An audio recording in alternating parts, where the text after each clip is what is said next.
Hello and welcome to this lecture series on Cleonth Brooks's essay, The Language of Paradox. In this video, we will be exploring the first two poems Brooks uses in the essay to demonstrate the centrality of paradox to poetry. The Language of Paradox is the first chapter from Cleonth Brooks's book, The Well-Wrought Urn, which was published in 1947. This book is considered to be a strong influence in developing the school of literary criticism known as New Criticism. The chapter The Language of Paradox seeks to defend literary language's status as a medium of special meaning, not accessible to science and scientific discourse. Brooks lays out his central argument that paradox is the language appropriate and inevitable to poetry, as referential language is incapable of representing the specific message of a poet. Using the works of William Wordsworth and John Donne, Brooks demonstrates how the only way some ideas can be expressed is through paradox. He bases his claims on the contradictions that are inherent when paradox is employed as a method while writing poetry, as the unlikely comparisons made can present both straightforward and enigmatic meanings.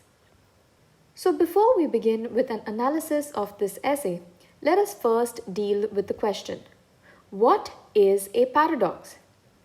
M. H. Abrams' A Glossary of Literary Terms defines a paradox as a statement that seems on its face to be logically contradictory or absurd, yet turns out to be interpretable in a way that makes sense.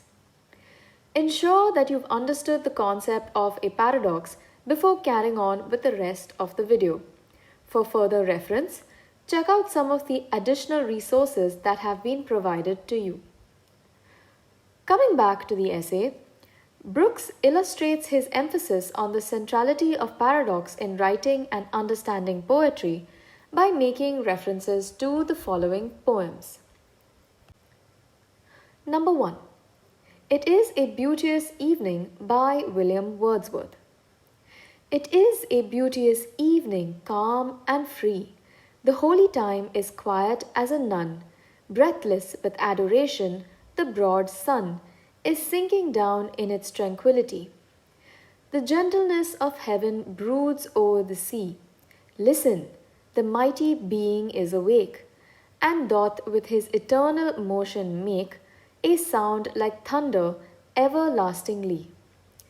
Dear child, dear girl, that walkest with me here, if thou appear untouched by solemn thought, thy nature is not therefore less divine.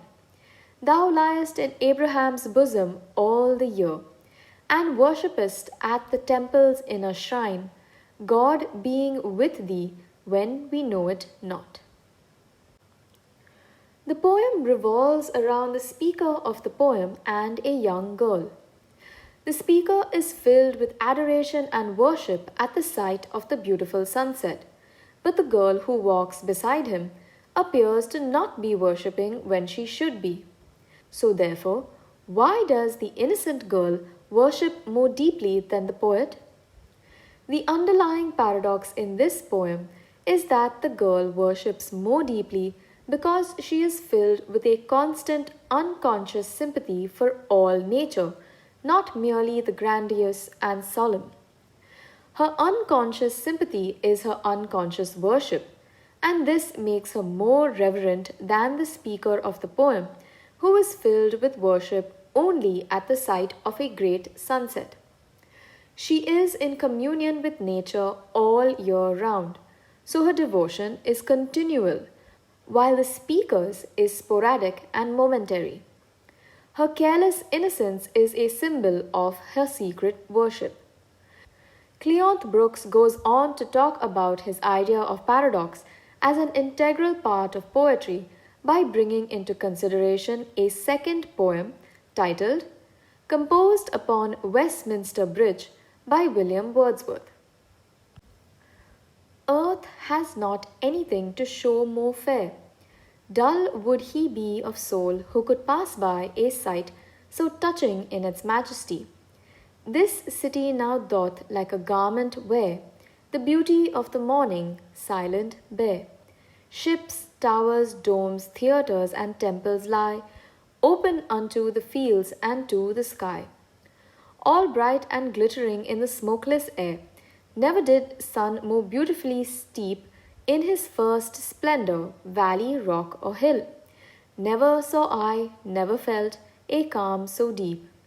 The river glideth at his own sweet will.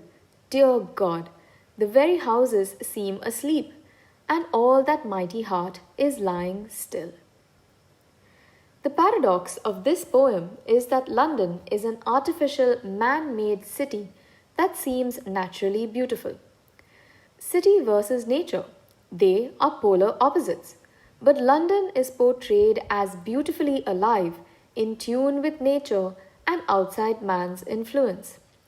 London is described as having naturalistic qualities, ability to wear the beauty of the morning despite being grimy and feverish. Wordsworth's exclamation is thus one of surprise. The most exciting thing that the poet can say about London and its houses is that it is asleep. Wordsworth revives the metaphor of a great city being the pulsating heart of an empire, as it is only under the semblance of death that the city comes to life. To say that they are asleep is also to say that they are alive.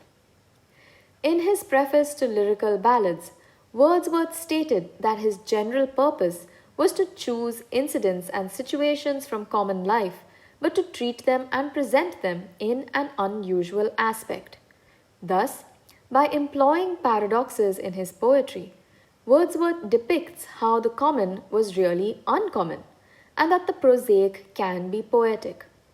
Cleonth Brooks, therefore, points out that the precision and compression with which these ideas are being expressed is only possible because of Wordsworth's employment of paradox in his poetry.